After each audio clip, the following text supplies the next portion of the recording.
오늘 여러분들께 또 신심나고 재미난 이야기를 들려드리고자 합니다. 저희 불교에는 수많은 수행법과 기도 방법이 있습니다. 예, 그렇죠? 네. 그래서 관세음보살 부르시는 분도 있고, 지장보살 부르시는 분도 있고, 금강경 읽는 분들도 있고, 신묘장구 대다라니 독송하신 분도 있고, 법화경 사경하시는 분들도 있고, 참 기도 방법이 많아요. 예. 그 중에 또 가장 많은 불자분들께서 즐겨하는 그런 기도 방법 중에 능엄주 수행이라고 있습니다. 예, 능엄주라는 주문이 있거든요. 예, 다 들어보셨죠? 예, 예. 근데 예전부터 느끼는 건데 물어보면 다들 이러시는 것 같아서, 예, 그래서 제가 항상 물어보지 말자 하다가 그래도 예의상 물어보면 절대 또 실망을 주지 않고 또 이러시네요. 예, 능엄주라는 게 있어요. 예, 예. 그 정도는 좀 알아둬야 돼요. 이 능엄주라는 불교의 그 주문 수행법이 있는데, 오늘 이 능엄주 수행에 대한 재미난 이야기를 좀 들려드리고자 합니다. 불교에는 수많은 수행법이 있고 기도 방법이 있습니다. 그래서 크게 4대 기도법 해가지고 연불기도법, 그 다음에 경전을 외우거나 경전을 베끼는 강경 수행법, 경을 본다라는 뜻이에요. 그 다음에 이제 주문을 외우는 주력 수행법, 주력, 혹은 다라니 혹은 진언이라고도 부르는데 보통 주력이라고 표현을 많이 합니다. 그 다음에 네 번째가 부처님께 절을 올리는 오체투지, 절 기도법이 있습니다. 불교에서는 또 수많은 주문들이 있는데, 예를 들어 짧은 거는 옴마니 밤매옴. 예, 다 들어보셨죠? 예, 와, 다행히 들어보셨네요. 옴마니 밤매옴 몇 글자예요? 예, 6글자죠. 6글자. 옴마니 밤매옴보다 더 짧은 것도 있어요. 옴아훔이라고 해가지고, 밀교에서 쓰는 수행법 중에 옴아훔이라는 또 수행법이 있습니다. 자, 그리고 긴 걸로는 또 신묘장구 대다라니도 좀 길고요. 그리고 지장경에 나오는 침부다라니라는 것도 있고요. 법화경에 나오는 법화다라니도 있고요. 불교의 수많은 주문들 중에서 가장 긴 주문 중에 하나로 손꼽히는 게 수능엄경이라는 책에 나오는, 능엄경이라는 경전에 나오는 능엄주라는 게 있습니다. 능엄주. 그러니까 능엄경에 나온다 해서 능엄주라고 해요. 그래서 저희가 보통 수능엄경 혹은 그냥 능엄경이라고도 부르는데, 당연히 여러분들 능엄경 안 읽어보셨죠? 예, 그랬을 것 같아요. 예, 능엄경 안 읽어보셨을 것 같은데 엄청 어려워요. 예, 엄청 어렵습니다. 부처님의 깨달음의 경지를 완벽하게 노래하고 있는 부처님의 깨달음, 골수 법문을 담고 있는 경전 중에 수능엄경이라는 것이 있는데 굉장히 어려운 경전이에요. 예, 그래서 당연히 안 읽어보셨죠? 자, 어쨌거나 이 능엄경이라는 경전에 나오는 주문 중에 능엄주라는 게 있는데, 능엄주가 어떻게 해서 나오게 됐냐면 그 이야기가 또 굉장히 재밌어요. 능엄경에 보면 이런 내용이 펼쳐집니다. 부처님의 10대 제자 중에 한 분 중에 아난스님이라고 계세요. 아난스님. 그래서 총명제일 혹은 부처님의 법문을 가장 많이 듣고 가장 많이 기억하고 있다고 해가지고 다문제일이라고 불립니다. 근데 이 아난스님께서 굉장히 연한이 많으셨대요. 연한. 여자에 대한 장애가 많으셨대요. 출가 생활을 하면서. 왜 여자에 대한 장애가 많으셨냐? 잘생겼어. 아유, 좋아하는 것 봐. 그것도 어예요. 너무 잘생겨가지고 주변에 여자 신도들이 그냥 두질 않는 거예요. 그래서 옛날부터 노스님들이 하시던 말씀이 있었어요. 저 공부 가르쳐 주시던 노스님들께서 중이 너무 잘생기면 안 된다. 중이 너무 잘생기면 수행하는데 방해된다. 그래서 저 보면서 너는 안심해도 되겠다 이러고,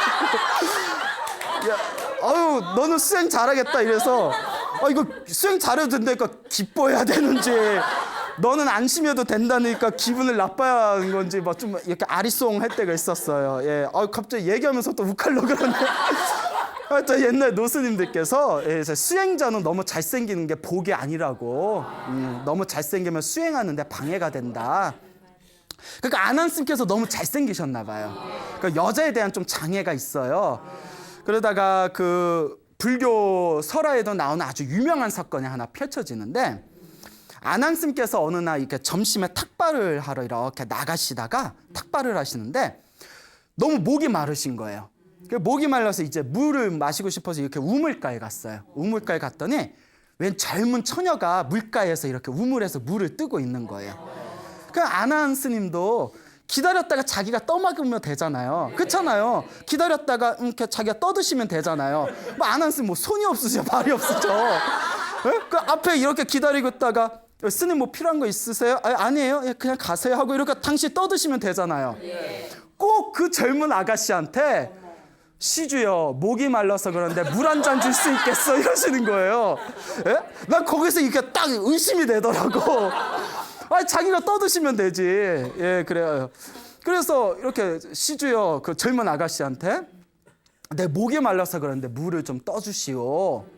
그러니까 그 아가씨가 부끄러워하면서 스님, 저는 스님에게 직접 물을 떠드릴 수가 없습니다 이러는 거예요. 왜 그러시오 했더니 저는 천민 계급입니다. 그러니까 인도는 카스트 제도가 있잖아요. 그래서 천민, 불가촉 천민들은 귀족이나 브라만, 가장 위에 있는 종교인을 뜻하는 브라만이나 왕족을 뜻하는 크샤트리아라고 하잖아요.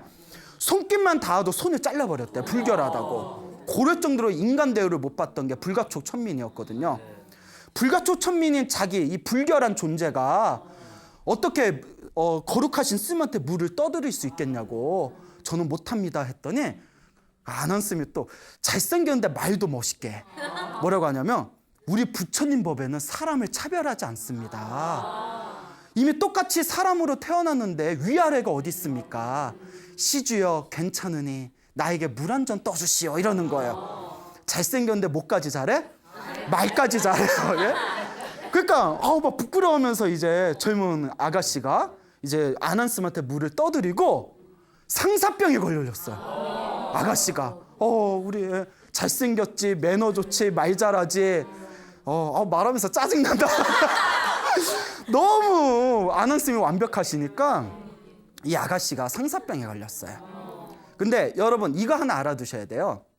다 자기 제 짝이 있다는 얘기 있잖아요. 내 눈에 안경이란 말 있잖아요. 내가 누군가를 보고 반하는 것은 전생에 인연이 있어서 그래요. 그냥 다 예쁘고 다 잘생겼다고 혹 반하는 게 아니라 전생에 어변이 있었기 때문에 반하는 거예요. 그 콩깍지 아시죠? 콩깍지. 그 콩깍지가 무서운 거예요. 남들이 볼 때는 너 정신 차려. 너 저 남자 만나면 너 인생 망해. 그래도 아니야, 난 저 남자뿐이 없어. 예, 이게 전생의 업보예요. 전생에 좋은 인연을 많이 지어놨으면 좋은 사람한테 콩깍지 씌우고, 전생에 더럽게 악업을 많이 졌으면 평생 나를 괴롭히는 사람한테 콩깍지 씌우게 되는 거예요. 무섭죠? 남 얘기 아닌 사람들 있죠? 근데 이게 다 만난 인연이 자기 어변이에요.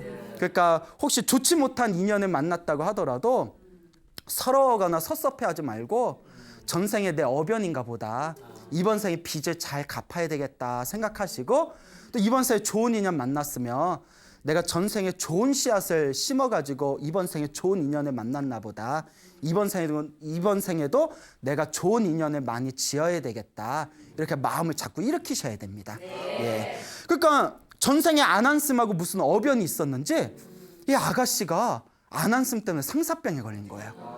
그 밥도 안 먹고 잠도 못 자고 맨날 막 꿈꾸면서 아난스님, 예? 아난스님. 그래서 나온 말이 아난스님, 안아줘. 예? 안아줘가 그래서 나온 말이에요. 아난스님 애타게 찾다가 몰랐죠? 예, 어디 가서 써먹지 마세요. 예, 아난스님, 안아줘. 예, 이제 뭐 말을 내가 너무 막 던지는 것 같아서 자, 어쨌거나 아난스님 때문에 애가 타니까 엄마가 인연아 정신 차려라.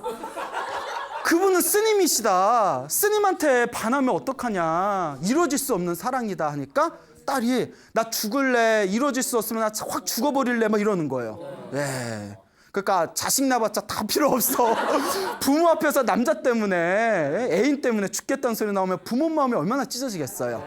그런데 그 아가씨의 어머니가 흑마법을 하는 마술사였대요. 주술사였대요. 주술사. 예? 그 막 귀신을 부리는 주술사였대요. 그래서 해서는 안 될 짓이라는 걸 알지만 딸이 정말 죽을까 봐 겁이 나서 딸의 소원을 들어주기로 결심을 합니다. 아난스님이 이제 점심때마다 마을에 내려와서 탁발을 하시잖아요. 그러니까 이 어머니가 몰래 이렇게 기둥에서 숨어서 아난스님을 탁 지켜보다가 아난스님이 탁 마을에 내려왔을 때 주술을 겁니다. 마술을 걸어요. 예? 그래서 딱 마법을 걸어가지고 아난스님, 만약에 스님이 수행을 많이 해서 깨달음을 얻은 분이라면 마술에 걸릴까요? 안 걸릴까요? 안 걸렸겠죠. 근데 그 당시만 해도 아난스님이 깨달음을 얻지 못한 상태였어요.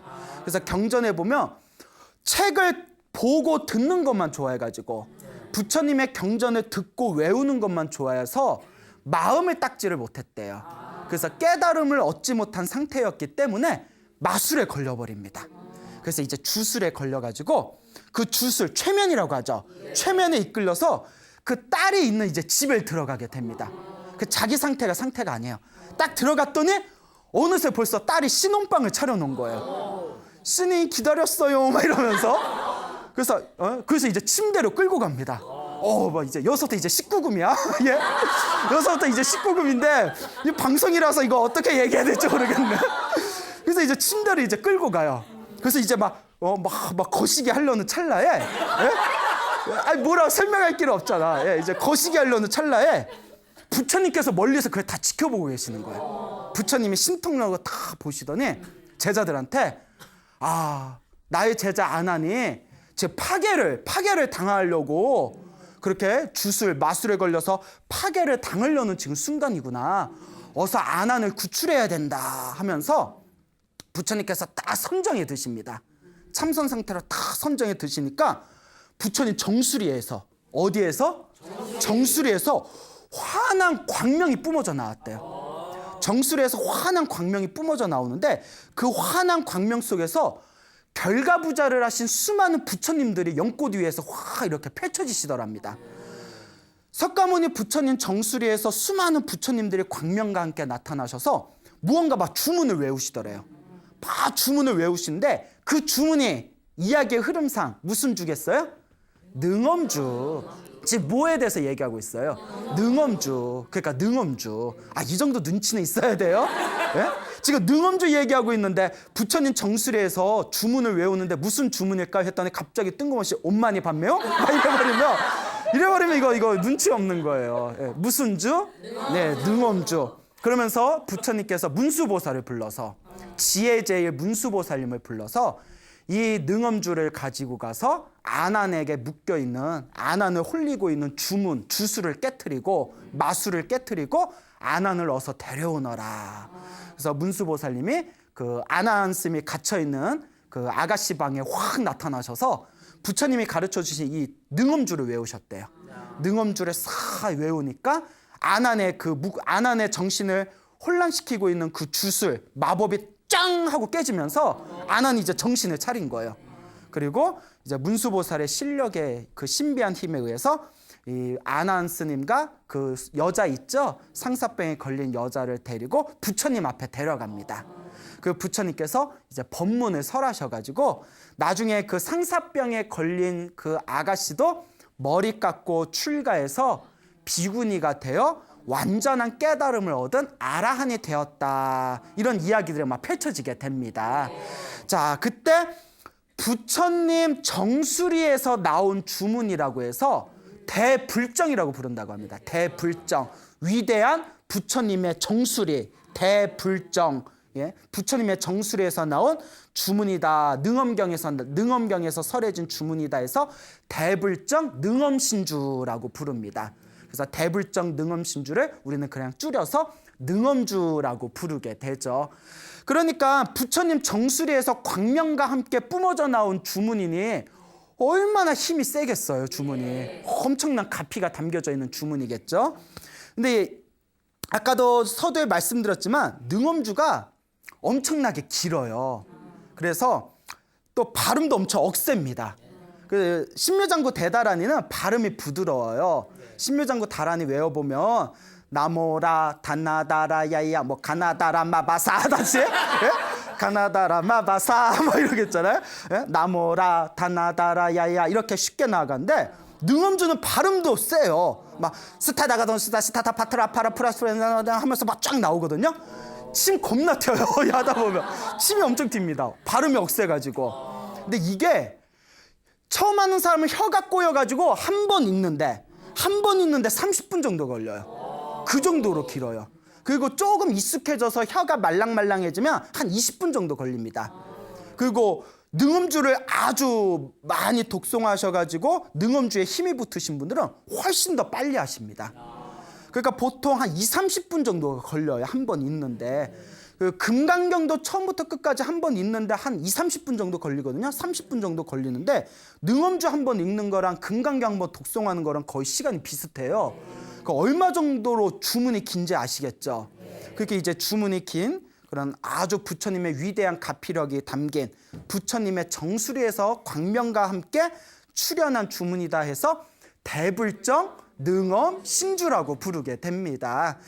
자, 그래서 이 능엄주가 중국에서 굉장히 보편적으로 중국에 있는 사찰에서 오래전부터 이 능엄주라는 걸 독송했답니다.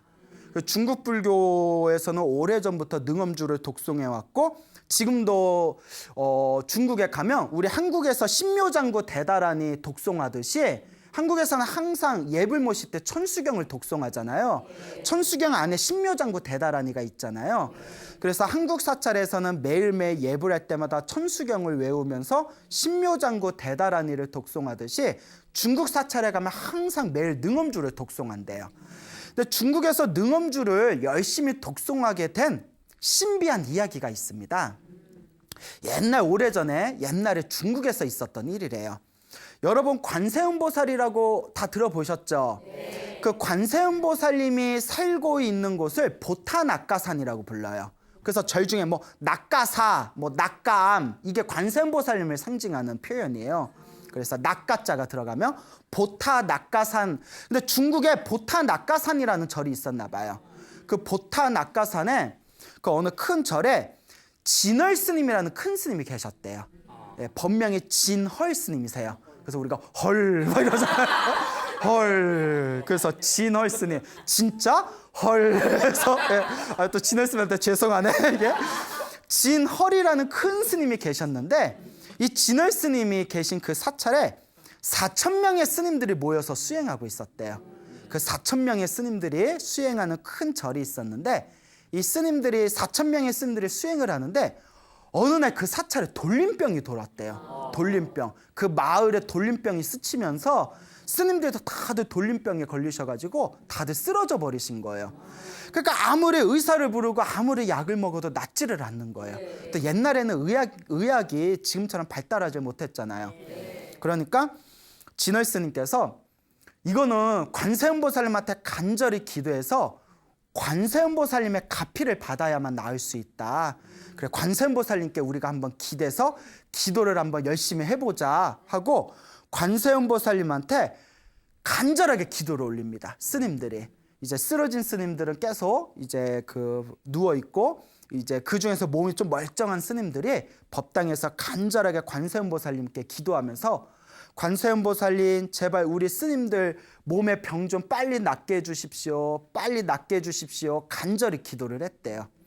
그러니까 그렇게 몇 날 며칠이 지난 뒤에 기도의 힘이 지극했는지 진월 큰 스님 꿈에 관세음보살님이 나타나셨대요. 관세음보살님이 짠하고 나타나셨답니다. 여러분 꿈에서 관세음보살 본 적 있어요? 없어요? 없어요? 기도 좀 해요. 예, 예. 기도를 안 해서 그래요. 예, 기도를 해요. 꿈에 관세음보살님이 싹 나타나셨대요. 예? 불렀니? 뭐 이러면서 예? 나 불렀니? 그 진월 스님이 관세음보살님이시여, 관세음보살님이시여. 우리 스님들이 돌림병에 걸려서 전염병에 걸려서 다 쓰러졌습니다. 관세음보살님의 자비스러운 그 신통의 힘과 자비스러운 손길로 부디 우리들에게 가피를 내려주셔서 이 병에 걸린 우리 스님들을 제발 치유되게 해주십시오. 저희 스님들에게 자비의 손길을 내려주십시오 하고 꿈에서 관세음보살님에게 청을 합니다. 그러니까 관세음보살님이 싹 미소를 지으면서 진월 스님이요, 이 보타나카산의 이 주지 스님이요. 이 스님들이 돌림병에 걸려서 쓰러진 거는 전생에 큰 업보가 있어서 그 업을 받고 있는 겁니다. 전생에 지은 업보가 너무 두꺼워서 관세음보살인 나의 힘으로도 그 업보를 소멸시키고 병을 낫게 해줄 수가 없습니다. 그러니까 자기가 지은 업은 누가 받아야 돼요? 자기가 받아야 되는 거예요. 이게 참 무서운 법칙이에요. 부처님이 도와주고 싶어도 우리 업보가 너무 두꺼우면 부처님도 못 도와주시는 거예요. 내 업은 누가 풀어야 되니까? 이게 불교의 매력이에요. 누가 풀어주는 게 아니에요. 내가 지은 업은 내가 받고 푸는 것도 누가 푼다? 내가 푼다. 그 기도는 왜 하느냐? 그나마 크게 받을 거 어떻게 받는다? 작게 받는다. 이게 불교의 매력이죠. 관세음보살님이 나의 신통의 힘으로도 그대들이 전생에 지은 업보에 의한 이 병을 고쳐줄 수가 없습니다. 단, 딱 한 가지 방법이 있습니다. 신비한 가피가 담긴 능엄주를 독송하십시오. 지극한 마음으로 능엄주를 독송하면 분명히 이 업장을 소멸할 수 있을 것입니다. 하고 꿈에서 딱 깨요. 그 꿈을 꾸고 나서 관세음보살님께서 우리가 살아날 길을 가르쳐 주셨구나 해가지고는 온 대중을 시켜서 몇 날 며칠 동안 아침에 눈 뜨며 저녁에 잠들 때까지 아침 저녁으로 능엄주를 독송했답니다. 능엄주를 계속 독송하고 또 독송했더니 몇 주가 지난 뒤에 그 보타나카산에 있는 4,000명의 스님들의 병이 모조리 싹 사라졌다라는 그런 불교설화가 전해지고 있습니다. 그 사건 후로는 그 신비한 이야기가 널리 퍼지면서 중국의 사찰에서는 기본적으로 아침에 능엄주를 독송하는 걸 원칙으로 삼았다라는 이야기가 전해지고 있습니다. 그래서 그 중국 사찰에서는 아침에는 능엄주를 독송하고 아침에는 무엇을 독송하고? 능엄주. 엄청 길어요. 저녁에는 하루를 마무리하면서 예불 대참회문이라는 것을 이제 그것을 시행했다고 합니다. 무엇을 했다? 예불 대참회문. 근데 예불 대참회문이 이렇게 부처님의 연부를 하면서 절을 하는 건데 딱 108번 절하도록 구성되어져 있어서 예불대 참회문에 108대 참회문이라고도 불려요. 절을 108번 하도록 되어 있어서. 그래서 새벽에는 능엄주를 외우고 저녁에 하루를 마무리할 때는 예불대 참회문 혹은 108배 대참회문을 독송하였다라는 그런 내용이 지금도 그 중국 불교의 어떤 서적에 이렇게 기록이 되어 있다고 합니다. 자, 그러면서 이제 중국 사찰, 특히 참선을 하는 스님들 사이에서는 중국에서도 새벽에 일어나면 능엄주를 독송하는 그런 하나의 일과가 정해지게 되었는데요. 한국 불교에서도 그 간간히 기록해 보면 고려 시대나 혹은 조선 시대 때 사찰에서 능엄주를 한 번씩 독송했다라는 기록이 가끔씩 나온답니다. 짤막하게 나오는데 한국 불교는 오래전부터 주문 중에서 신묘장구 대다라니를 더 보편적으로 많이 독송했어요. 그래서 우리 한국 불교에서 가장 위대한 큰 스님 중에 한 분으로 손꼽히시는 분이 신라시대 때 의상스님이라고 계셨거든요. 다 들어보셨죠? 이 의상스님께서도 당신이 쓴 백화도량 발원문이라는 책에 보면 관세음보살님의 대비주, 신묘장구 대다라니를 다른 말로 대비주라고 하거든요. 신묘장구 다라니 대비주를 항상 독송하겠습니다라는 구절이 나와요. 그러니까 우리 한국 불교에서는 신묘장구 대다라니를 독송한 것이 저기 이렇게 소급해서 올라가면 신라시대 때부터 계속 이어진 전통이거든요. 그래서 한국 불교는 오랫동안 신묘장구 대다라니를 독송해 오다가 언제부터 한국 불교에서도 능엄주가 널리 전해지게 되었냐면 그 유명하신 해인사 백년암에 계셨던 성철 스님 때부터 성철 큰 스님 때부터 능엄주를 하게 됩니다. 성철 스님께서 이렇게 책을 굉장히 많이 보셨대요. 성철 스님이 당대 천재셨다고 합니다. 그래서 막 소문에는 8만대장경을 거꾸로 외우셨다는 소문도 있고요. 비웃는 거예요? 그렇죠. 거꾸로 외운 건 좀 그렇다 하더라도 어쨌거나 화엄경을 그냥 달달달달 외우셨다고 하고요. 대단하신 천재셨대요. 한 번 본 책은 사진처럼 머리에 찍히셨대요. 엄청난 천재였다고 그런 이야기가 전해지고 있습니다. 성철 스님이 이제 책을 많이 보셨는데 그 어느 서적에 중국에서는 선종 사찰에서도 새벽에 무엇을 했고 능엄주를 했고 저녁에 무엇을 했다? 예불대 참회. 예, 대답 잘 못하려던 게 지금 느껴졌는데 제가 그냥 넘어간 거예요. 예불대 참회문을 외웠다라는 기록을 보셨나 봐요. 그래서 성철 스님께서 그걸 보시고 많은 사람들한테 능엄주하고 예불대 참회문을 많이 이제 권하십니다. 권장을 하셨대요. 그래서 이제 우리나라에서도 성철 스님을 기점으로 해서 능엄주라는 게 한국 불교에 널리 퍼지게 됩니다.